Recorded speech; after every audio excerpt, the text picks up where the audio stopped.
Welcome to Talking Bengals, a Bengals site made by the fans for the fans. Check out Talking Bengals on iTunes, Google Play, Buzzsprout. Also follow Talking Bengals on Facebook, YouTube, and Twitter at Talking Bengals. Now, let's join the conversation. Hello and welcome to Talking Bengals episode 35. This is about as excited as I can get after a pathetic second half like the Bengals put up on Sunday. Nick, what do you think about that? The second half was terrible. But I kind of would like to go into more of the game, Casey. Well, we also have a special guest with us tonight. Ian, how you doing? What's going on, guys? So we're going to get into that game. So the first half, I'll start it off tonight a little bit. The first half didn't look too bad. The defense was struggling a little bit, but I thought they showed some life. The offense showed going for it on 4th and goal. Thought that was a good thing. So, Nick, what do you think about the first half?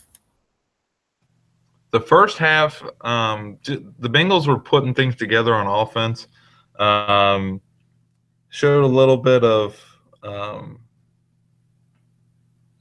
ingenuity going forward on 4th and goal. That was something I was hoping that they would do. You're on the road in Pittsburgh. It's kind of like a statement drive, going forward on 4th and goal and making it. So kudos to them for that.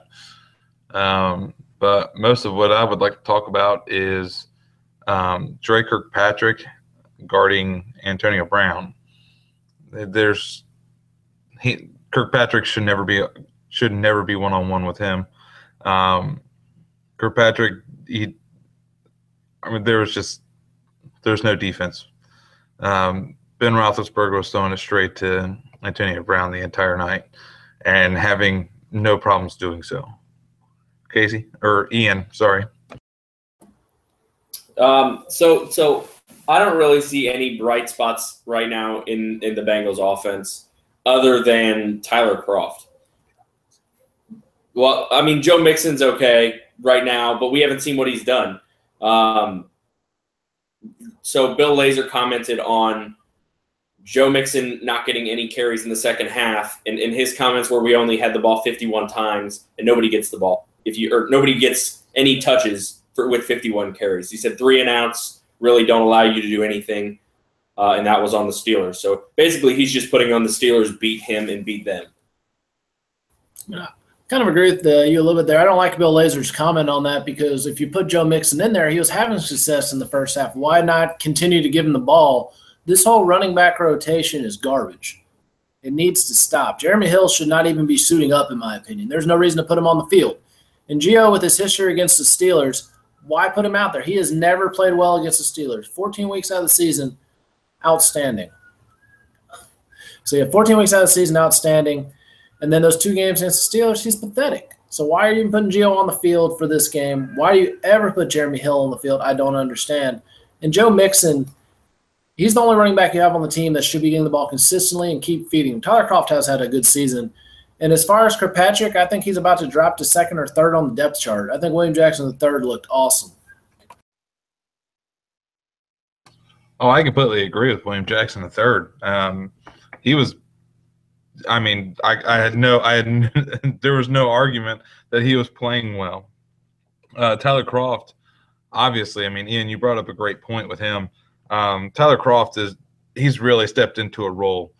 I don't know of anybody else on the team that's really stepped up like he has. I agree with you guys saying Joe Mixon needs to get more touches. Casey, you and I on the last show, we talked about it at length. Jeremy Hill needs to not have the ball. He needs to be sitting on the bench in case Mixon or Gio gets hurt. And if he doesn't like it, he can go to another team. But Mixon needs to be getting the majority of the touches with Gio coming in on, to give Mixon a break. Mixon's the only one who's creating plays. He's the one who's getting the ball and getting yards. He's going forwards. He's a good running back that can make people miss. He has speed and he can catch a ball. So, you have everything that you need in a running back with Joe Mixon. I don't see why Jeremy Hill is even playing. I don't see how he's getting the starts. Bill Lazor needs to just take his responsibility and take it on the mouth and move on. So, Casey, who do you think didn't really play too well and that you would really like to I don't know, beat a dead horse on. I guess I'll continue to beat my same dead horse that I've been beating all season. At the very beginning, right before the season started, we talked about our predictions, where the team was going to go. And I based it completely on the team will go as far as Andy Dalton and Marvin Lewis can take them. And Marvin Lewis isn't on the field except for the sideline, so it's Andy Dalton. I mean, he is what we talked about a few weeks ago. He is a C+, B- quarterback who in 2015 they made him look like an A+ quarterback because all the weapons around him. But he is not a great quarterback by any means, and he doesn't have a killer instinct. I mean, he's trying to avoid making mistakes as opposed to making plays, and that's not the right answer. So they need to find someone else to play quarterback, and it's just absolutely pathetic. Ian, who do you think is the guy to beat a dead horse on? So I think there's a couple things, and one of these I want to blame on the coaching staff. And just real quickly here, I think going back to the Jeremy Hill situation, one thing I don't respect the Bengals about is so Jeremy Hill actually asked for a trade, and he's still playing. And the Steelers' Martavis Bryant actually just requested a trade, and the Steelers coaching staff demoted him to the scout team and said that he's not playing this Sunday. So that's the difference here. Is one guy on our team is asking for a trade, and we're just allowing him to still not do anything for us and waste carries on him, while the Steelers, who we need to beat every year, they take pride in their own organization, saying, okay, if you want to leave, then you can't play for us. And they're benching him, demoting Martavis Bryant, who's obviously a great player for them, to the scout team and not making him, a role in their offense. Somebody who didn't play or who played okay, but still I'm disappointed in is Vontaze Burfict. And this has nothing really to do with his play. This has more so to do with his off the field actions. And he actually kicked a Steelers player in the head, their fullback, and in the Steelers-Bengals game that they're going to be watching Vontaze Burfict closer than anybody else. And when he does things like that, that's the stuff that rookies do, and those are the mistakes that players that aren't supposed to be a top 5 linebacker in the league make. And those are the things that the league's going to take a look at and say, all right, this guy's we're going to suspend him because he's not getting the message. When you openly kick a player in the head and you expect that the league doesn't care about that, that's just being immature and stupid. Nick, who would you like to beat up on? Well, Ian, you bring up a great point with Burfict. I mean, he might be a difference maker on the field with his talent, but his head's not there. I would rather have, a decent linebacker that has his head in the game than to have a linebacker like Burfict that, he can't keep his anger inside. He can't use his anger on the field to, be a better player opposed to using his anger just to go off on somebody. I think my dead horse that I'm going to beat is Marvin Lewis. I mean, a lot of the decisions on and off the field that are being made by the office or being made by, Marvin Lewis and Mike Brown. And me personally, I can't stand either one of them. And I think next year, as much as it hurts me and it hurts to say, I think next year, if something doesn't change regarding Marvin Lewis or Mike Brown, there's got to be other teams that I can root for. I might not care about them as much as I care about the Bengals, but I got to find something else to root for. It kills me inside every little bit each time, every week when the Bengals just put it down like that. It just kills you inside just a little bit every time. Well, absolutely. That was going to be my next question is what do you think the problem was in the second half? And I think you led into exactly what the problem was. And I know it's not your perspective, it's mine as well. It's Marvin Lewis. It's the coaching staff. It's people. You have enough talent on that team to be successful. I don't understand how you find ways to lose games. Teams are not beating the Bengals. They're really honestly not. They have not been beaten a single time this season. Even by the Ravens, who shut them out. They weren't beaten by the Ravens. They came out and laid an egg. And that was the same thing on Sunday. You're telling me you're down 6 points at halftime, In that first drive, you can't get your team in the end zone. That's because your quarterback is substandard for one, but your coaches are not making the right calls. They're not understanding what's making us successful. Nick, you'll remember this. I think you'd have been there. We're playing Trinity, and we got shut down in the first half running the ball, but we had some success throwing it. So what are we going to do? We're going to take out our receivers, put in 2 more tackles, and we're going to run the ball. And that worked like crap.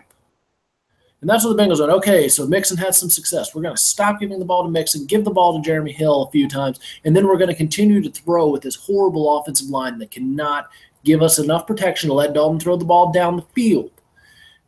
So when you do throw the ball, it needs to be short, quick passes, two-step drop, two-step drop, two-step drop. You got to stop trying to throw the ball down the field when you don't have a line that can give you the time for the receivers to run the routes. And on top of that, these coaches need to teach the receivers to help their quarterback improvise. You know, one of the reasons why Chad Johnson was such a prolific receiver, he improvised. He'd see a broken play. He'd come back to the ball. TJ Espinoza the same way. See a broken play, come back to the ball. I don't know if Marvin is just too old school now, stuck in his ways. I mean, 2003 is a long time ago. This is 2017. If he's back next year, I mean, Ian and I were talking about it right before we started the podcast.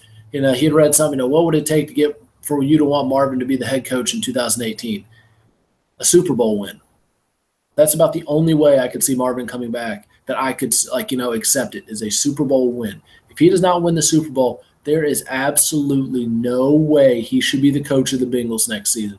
I don't care if he wins a playoff game. I don't care if he wins the AFC Championship. There is no way he should be the coach of the Bengals next year because he just leaves games out there.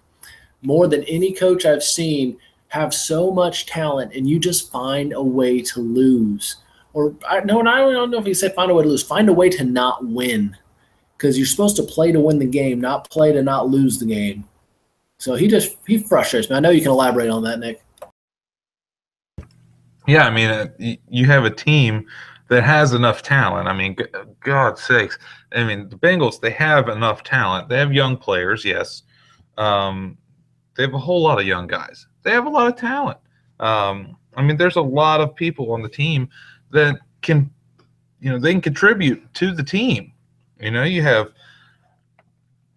Tyler Croft stepping up. You have most of your defense is young guys, and I was talking to my brother, Jonathan, who's been on the show a few times, and we were talking about, he said, why are you so disappointed? I'm expecting them to lose. I don't expect them to win. How can you be disappointed if you're always thinking that they're going to lose? I'm always expecting them to win because I never went into anything in my life expecting to lose, ever. I was always, I'm going to win this game, and I'm going to do everything I can to do it.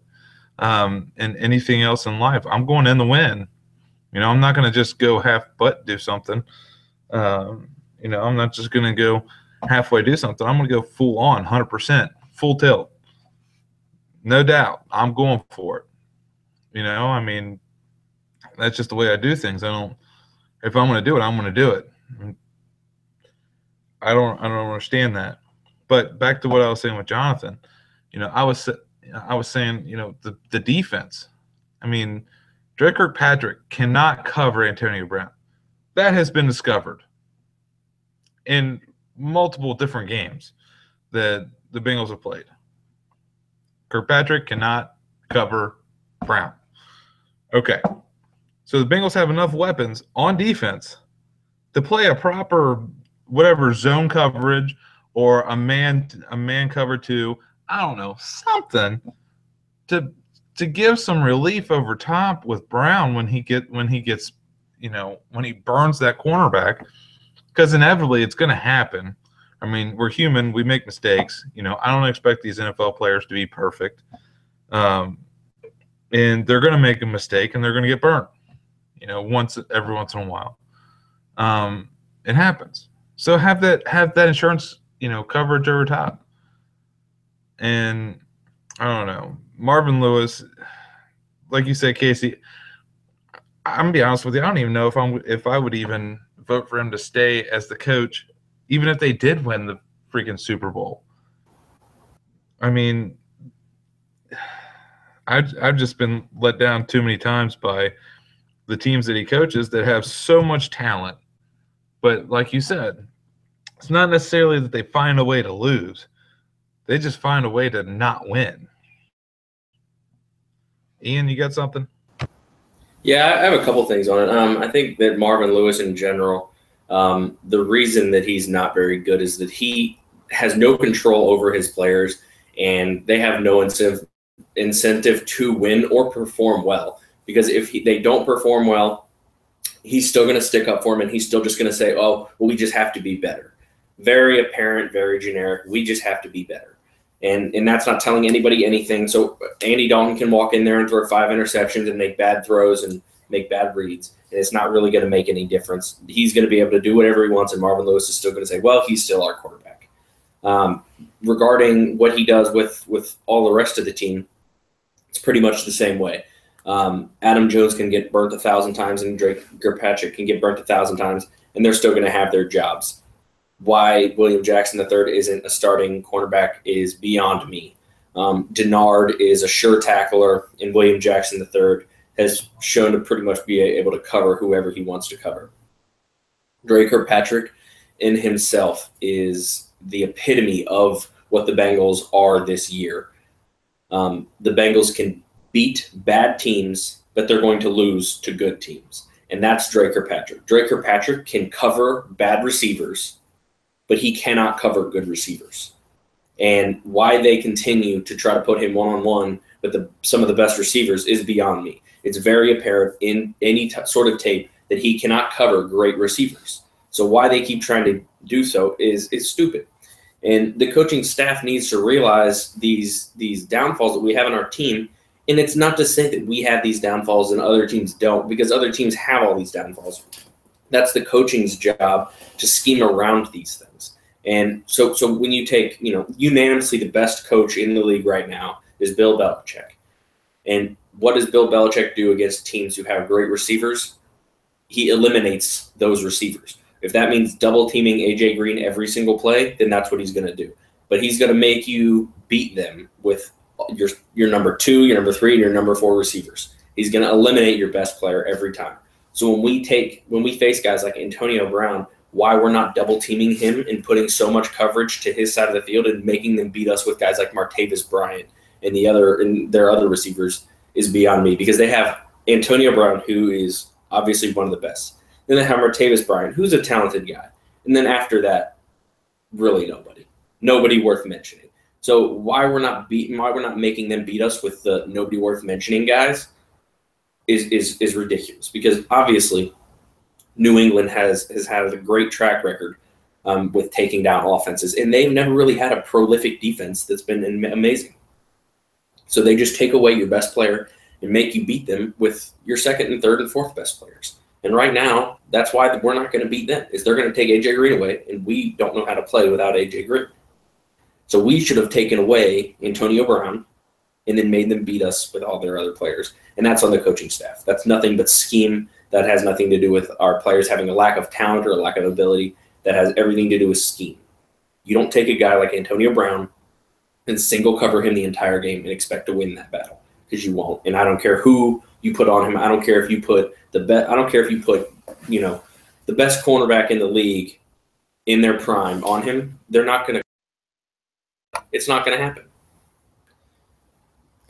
Yeah, so now I agree with Ian, and we're going to get into some roasted or boasted here. Nick gave us some great topics this week, and the first one's a little bit pie in the sky for us long-time Bengals fans, and we wish it's going to happen. But, Ian, I'll give it to you first. Roasted or boasted, Mike Brown needs to step down from football altogether. I'm going to say boasted, only because I don't think that it'll ever happen. But I'm going to say boasted, and there's really not a whole lot I can say about that, just because that is a dead horse that we're beating. Obviously, he can't do the job, but he's going to continue to do it. And whether he passes it down to what his daughter, I think, has a lot of control of the team right now. There's really nobody behind the front office who genuinely cares, like Jerry Jones cares about the Cowboys. There's nobody in that front office that really cares about the team and about winning more than they care about money and anything else. So, Casey? I think you meant roasted, so I'm going to say roasted. Or boasted, he does need to step down, but he won't. So that's what I think you're saying. Yeah. Gotcha. All right, so I agree, boasted, he needs to step down. and he won't. I mean, I listened to something earlier this year. They're doing the 50th season, talking about all of his, his kids and a couple of the grandkids or whatever that participate in the front office. And they're like, well, the Browns know football. They're a football family. They know football. Well, apparently you don't know football because the first decade you had the team, you couldn't put a winning team on the field. You couldn't even figure out how to do anything until 2003 when you hired Marvin Lewis. Didn't make the playoffs until 2005. And then you've settled for mediocrity. I mean, the Bengals had a few bad breaks there. The David Pollock injury, the Odell Thurman being a giant bust after a great rookie year. So, I mean, they've had some bad luck. I'll give the Brown family that. But you got to win. That you have to. You can't go 30 years without even making the Super Bowl. You can't go 30 years without winning a playoff game. You have to somehow find a way to win. And the fact that this franchise doesn't even have a championship, I mean, goodness gracious, I bash on the Reds. Love them, but I bash on them for not being able to win a playoff game. But they got 5 World Series titles they can hang their hats on. It's been a while. Yeah, granted, it's been quite a while. But you know what? They've won 5 World Series. So at some point you can say, yeah, they were good then. The Bengals, what can you say? They were the second best team twice. I guess that's good enough. I really don't know.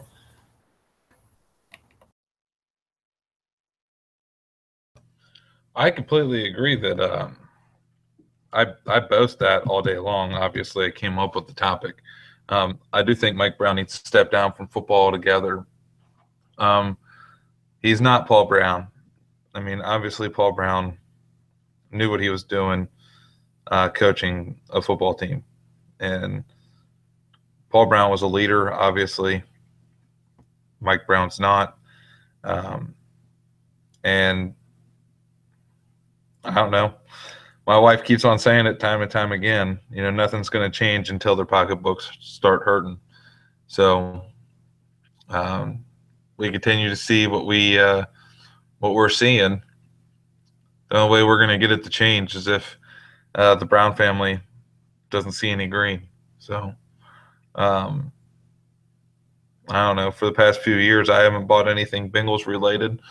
I know that's just pennies on the millions that they get, but I mean, season ticket holders need to give up their season tickets, and quite frankly, there's a whole lot that everybody can do to come together and say, hey, look, Mike Brown, you need to give it to somebody who knows football, or you're not going to make any money and you're going to go bankrupt.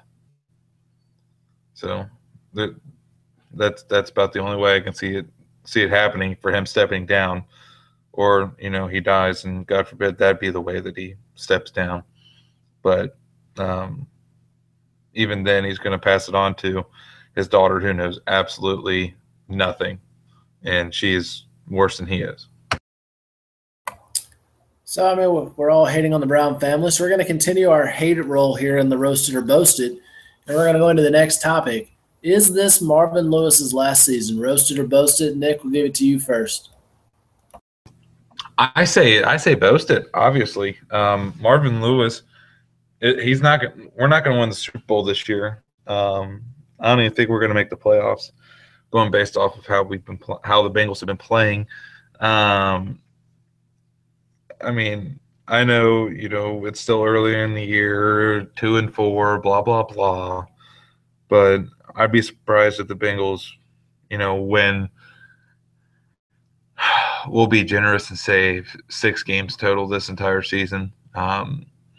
With the way that the team's been performing, I'd be surprised. And Marvin Lewis needs to be gone. There needs to be an entire reconstruction of the coaching staff, just to, if anything, just to bring something new in. But this needs to be Marvin's last year. And what do you think? I'm actually going to go both ways. I'm going to say roasted and boasted, because I do think that he will be dismissed from his head coaching position. I do not think he will be dismissed from the organization. I think they will probably move him to like a GM spot, because the Bengals really don't have a true GM. And I will say that I do think he would fare well in a GM spot, front office position. So I think that if worse comes to worse and they really just continue this streak that they're on, the fan base isn't going to stand if they sign him to another organization or sign him to another head coaching deal next year. That'll kind of be last straw for the Bengals fan base, but I think they'll move him to a front office position, and I think that they'll still end up promoting one of his guys. If I was a betting man, I'd say Paul Guenther would probably get the head coaching position next year because that's what the Bengals do. They promote guys within. So I'm going to go both ways because I don't think he'll be the head coach next year, but I do think he'll still be part of the organization. So, Casey? I'm actually going to go 100% roasted. I think he'll end up being the coach next year. I don't want him to be, but that's not my decision. I don't make the big bucks like the Browns, so I don't get to decide who's the coach and who's not. Looking at the Bengals' schedule right now, some of these teams we thought were going to be, tougher games may not end up being that way. I mean, the Vikings, the Lions, the Ravens, So, I mean, if you look at the last 7 games of the season, they have a good chance, even with being a pretty bad team, winning 5 of those last 7. The Broncos are struggling. The Browns, if we lose to the Browns, I may burn all my Bengals stuff. It's just that they're that bad. So I don't think see us losing to the Browns. We're going to lose to the Steelers again unless we turn it around really fast. And it's in prime time, so that doesn't play into our hands very well either. But I see them going on a run here late in the season, and Mike Brown's going to hang his hat on the fact that we don't want to have these guys take a step back in 2018 because we bring in a new coach. If we bring a new coach, it's going to take a few years for these players to learn the system, which is a bunch of garbage. But that's what he's going to say. Hey, we won 5 of our last 7. We didn't finish that bad. Finished 8-8. I guess that put us at that point. So that's what they're going to say. Like, we're so close. Next year's our year. And we'll be right back here next October talking the exact same thing of why can't this team just figure out Marvin Lewis should not be the coach. But with that in mind, let's move on to fun and exciting topics like this game coming up on Sunday against the Colts. Nick, what are you thinking about that one? I don't know. I'm not going to make any statements optimistic or pessimistic about the game. I guess we will see how the defense bounces back and see if Andy Dalton can bring it together and see if Jeremy Hill will finally just sit his butt on the bench and let Mixon run the ball. So I guess my prediction for the score, let's see. We're at home playing against the Colts. I'll say 24-17 Bengals. Ian? So I think that this game is really just like a pickup game and a feel-good game for the Bengals defense. The Colts offense is just atrocious. So what this is going to be is it's just going to be a field day for their defense to just try to show people or try to make people think that they're just this really great unit, which they are a pretty good unit when they play bad teams, like I said, which the Colts are a bad team. So I think that 2 things are going to happen. One, we're going to beat them up front. And we're going to, I'm going to say at least 3 sacks. And then I think Andy Dalton and the offense is just going to get umpteen different chances to make something happen. They're going to have quite a few 3-and-outs I'm betting on, but I think that they're going to end up getting just a million tries to figure out what works just because the Colts offense is so bad that Andy Dalton is going to get so many opportunities to try to make something happen. For a score prediction, I would be impressed if they scored more than 6. I don't think they make it in the end zone. I think they maybe hit 2 long field goals. 21-6 it would be what I guess because I don't think Andy Dalton has it in him to score more than 21 because I think they're going to have at least 6 3-and-outs. Casey? All right, so first I want to put out there, if the Bengals do somehow lose to the Colts, we're putting a new segment in the show called What Are We Going to Do on Sunday Besides Watch Football? So a good thing to put there, yard work is fun. Reading a book could be a better use of time. I don't know, pretty much anything if they lose the Colts because the season's lost at that point. We just might as well, take up yoga and just do it from, 1 o'clock to 4 o'clock on Sundays. But my prediction for this game, I do think that, Andy Dalton's going to come back strong because the secondary for the Colts is not that impressive. So I don't think he's going to struggle that much. A.J. Green may just have a great game or, possibly somebody else could step up and play maybe a little bit. So, I don't think they're going to have a horrible game where they're not going to score a lot. So I do think the Colts get in the end zone once just because Dalton's going to give up an interception or something close to the goal line. So they're going to have a pretty easy drive. So my score prediction is going to be 31-10 Bengals. So I think the Bengals can get down the field pretty good. Maybe another pick six by William Jackson III makes him realize he's the guy that should be starting games. I don't know. But I'd say 31-10 is my prediction. Any alibis from anybody? Got any other thoughts you'd like to put out there? But I'd like to hear a hot take from everybody. I'm going to go with so my hot take for this season would be that Tyler Kroft comes in and is just an all-star for the rest of the season, puts up Eifert-like numbers, and people realize that he really could be a premier tight end. Nick, what's a hot take, just something outrageous here that you think the Bengals could do? I think they could start talking in Spanish and make the game more interesting.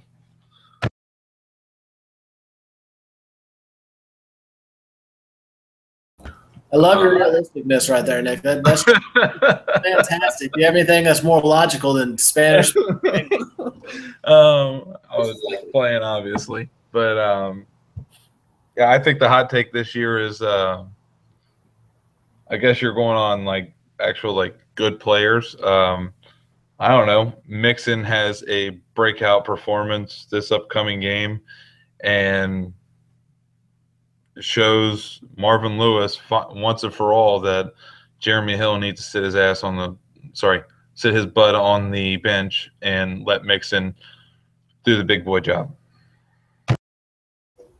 Man, you put me on the spot for a hot take here, but I'm going to have to stay with the guy I've been talking about all night, and that's William Jackson III. I mean, the game against the Packers, he had that pick six. I'm like, okay, well, anybody can have a pick six, get lucky, right spot, right time.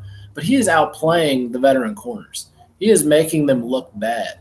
I mean, he had that one play in the end zone where he was guarding Antonio Brown. It wasn't even close. He was right on him. That pass was not going to get through there. And he was guarding him. He got shut down. So why they've not put him on there? He could be a Pro Bowl corner easily. He is the best corner on that team, in my personal opinion. So why they keep sticking with Adam Jones, who is ancient? Why they keep, going with Drake or Patrick, who got a big deal for absolutely no reason, I don't understand. But I think William Jackson III is going to be your top corner, if not this season, definitely going into next season. So that's going to wrap it up for us this week on Talking Bengals. Feel free to check us out on iTunes, Google Play, and Buzzsprout. You can also follow us on Facebook, YouTube, and Twitter. Everybody have a wonderful week. Hoo-day. Hoo-day.